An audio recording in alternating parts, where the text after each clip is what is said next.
Good afternoon. It is January 22nd, 2026, and this is what we're looking at for today. So this here, let me just draw a square. Really, the price action started in this area for today, but I believe this red channel, this larger red channel, is what we were working within. So just like a broad bull channel, we have a strong swing up in the overnight and then a pretty strong move down that probably corrected a little more than 50% of this bull move. And then we traded up to new highs before selling off before the market. Well, I guess today is still printing. So let's take a look at today. So yeah, today is still printing. We got about a half an hour until 2 p.m. when this bar finishes. So right now it's just looking like uh, a bull body with a stem on top. And that's no surprise. There's the EMA, the 21-day EMA right there. Um, so not a whole lot of information. What's today? Thursday. So here's the weekly chart.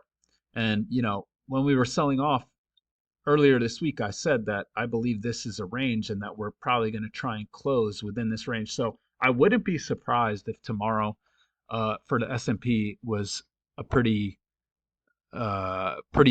boring sideways day. I wouldn't be surprised. I mean, anything could happen. We could have a tremendous sell-off and close on our low, or we could have a rally all the way up here. Anything can happen, but wouldn't be surprised if we just went sideways. So um, let's take a look. I don't see how you could get in on this bull move, but I mean that's too early anyway. Then you get this bear channel that ends at about 4:15, so you're coming in, and I would not shy away from getting long on either of these two bars, especially when this one closes. We have a few bars with stems on the bottom. It's looking like a bull channel. Maybe drop a limit order in there and get a scalp or something, because this is clearly, I'm not going to draw it and make my chart crowded, but here I'll draw it and then delete it. This is clearly a bull channel. So that's what that is. Then we get a buy climax, and the buyers are exhausted. That's what creates the tail. Then we get another strong bull move up, and then they just take profits and it goes sideways.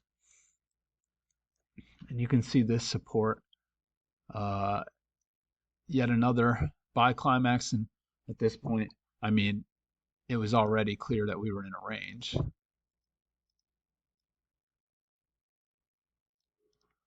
So pull back to the EMA, go a little higher before we get this sell off. I don't think it's surprising that you get a little bit of a pullback after these consecutive bars that were stronger than the previous one. But you can see that creates a gap below this breakout area. So that's something to think about. We sell off, find support, and that pretty much can fit trend line. So um, let's see. I didn't mark any trades, but I think I think it's reasonable to get short up here. You just gotta, you gotta manage these trades wisely. So look, you have a bull move right here.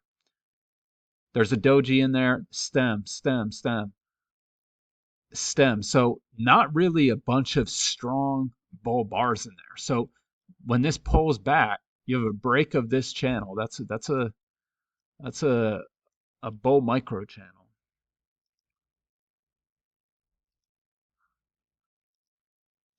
When you get a break of this channel and a slow but steady move to a new high, it's not crazy to get short. I mean, you could definitely get short above this one. Look how far you are from the EMA here and here. You can consider that, but you have to be smart. You have to go for a good reward. Um, And here you wouldn't have gotten a good reward, but at that point you're probably looking at this range. So you take profits right there, which is what everyone in the computers did, and then you get this, and this gets you a huge reward. So anyway, we bounce, and then we make this higher low. Um, that stem on top kind of intimidates me, and the stem right here. So I don't think I would take this higher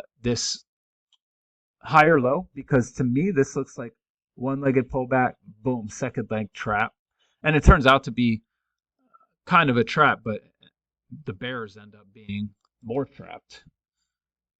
So anyway, we get this pullback. I am not entering this. This is too congested for me. Maybe you do take this higher low, because if you see this trend line and you're closing above the EMA, you could consider this, but it's not. I don't think it's a great move. Maybe it's best to consider this one. Whoops. But even that, I'm not crazy about that. Look at all the overlap. So, you know, and look at all this sideways stuff. So it's like a trending trading range. We get this high.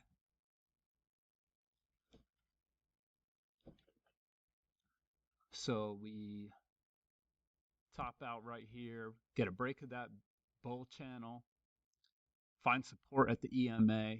Um, I think it's, I think you could argue for this one. Problem is, it's just the first entry.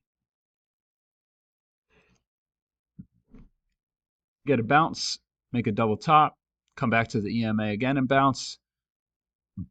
Then we go sideways, and I don't like any of that. So that's how I saw it. We are coming up to the end of January.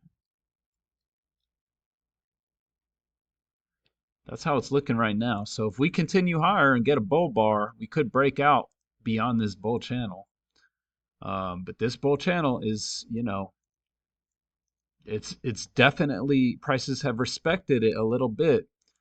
So again, I've been saying this. I wouldn't be surprised if we just went sideways all of 2026 until we bounce off the trend line. But anything can happen. So there it is. Hope everyone had a good day. I'll be back tomorrow.